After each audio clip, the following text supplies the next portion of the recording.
The political winds in Ngqushwa have shifted with thunderous force as Ward 11, Magaba Mpekweni, falls into the hands of the African National Congress, giving the ANC total control over all 11 wards in the municipality.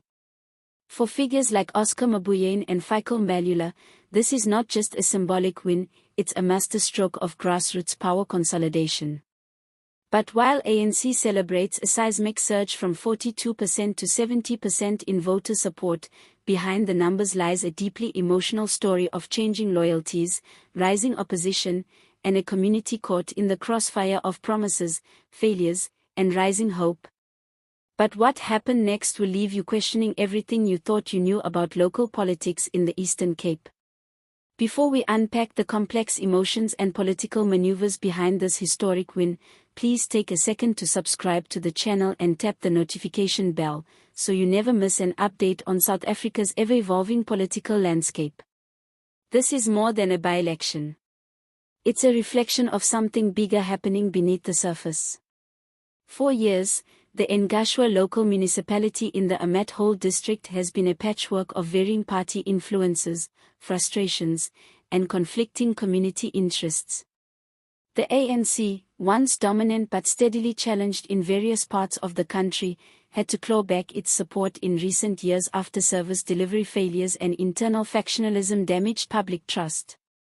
Yet, this latest result tells a surprising story. Not only did the ANC hold its ground, it has expanded it, now owning every ward in Ngqushwa, effectively eliminating direct competition at the ward level.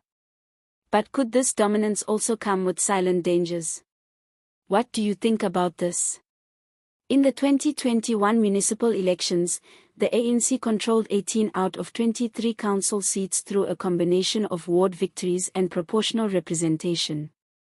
But even then, warning signs were flashing. The rise of independents and smaller parties, like Al-Jamah and the PAC, showed that voters were beginning to seek alternatives.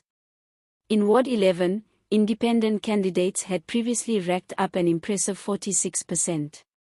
That's almost half the electorate demanding something new. But this time, independents were absent. Their silence left a vacuum, and the ANC was quick to fill it.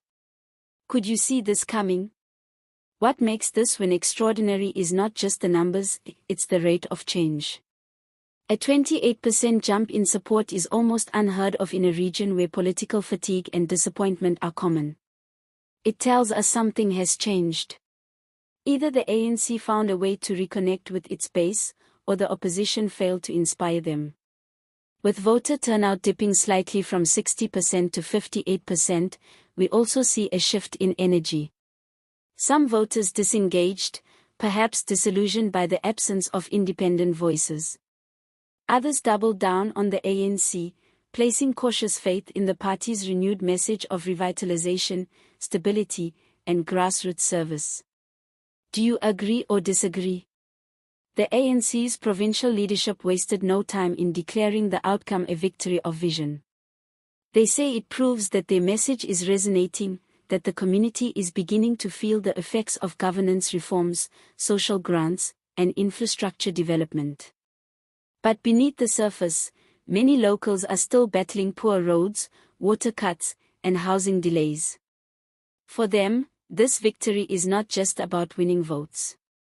It's about being seen, being heard, being remembered. The pressure on local ward councillors is now heavier than ever. With the entire ward map shaded in green, there's nowhere for failure to hide. Would you have done the same? Meanwhile, the PAC has carved out a surprising 21% of the vote, a loud signal that many still yearn for alternatives rooted in Pan-African ideals. Their leaders are energized, calling this outcome a starting point. "We've cracked the door open," one PAC organizer reportedly said. "Now we need to kick it wide in 2026.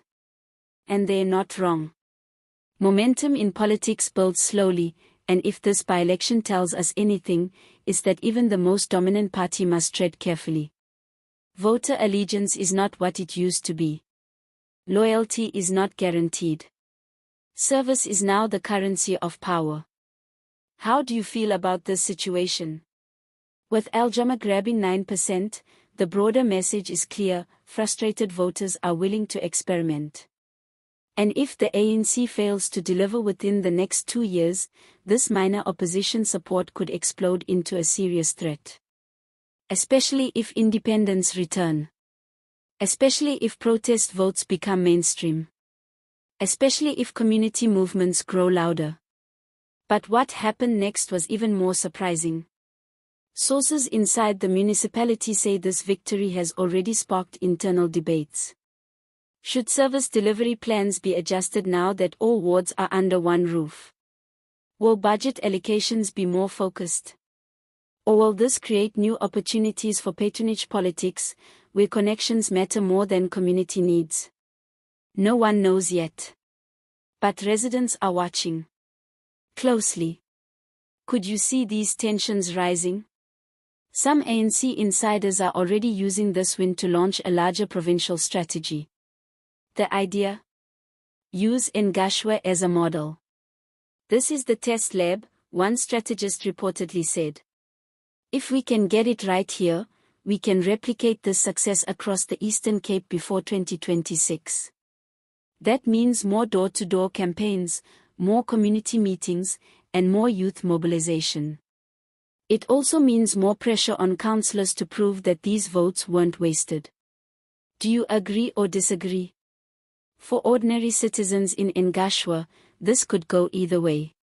On the one hand, one-party control means less political fighting and more unified planning.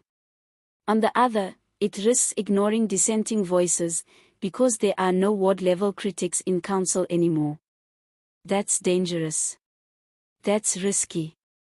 And that's the hidden tension under this celebration. Would you have done the same? The question remains, can the ANC hold this momentum until 2026? Can they convert victory into visible results?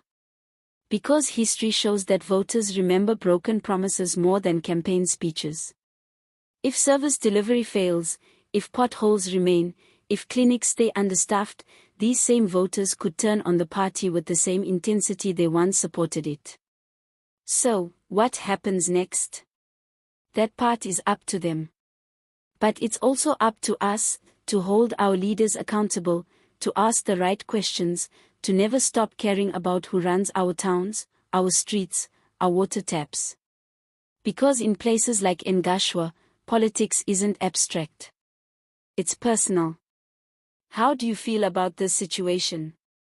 If this story gripped you, make sure to subscribe for more deep dives into the real stories shaping South Africa.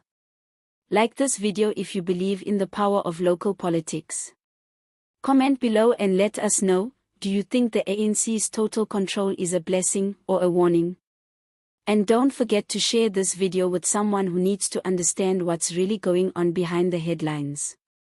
Let your voice be heard, because these stories matter.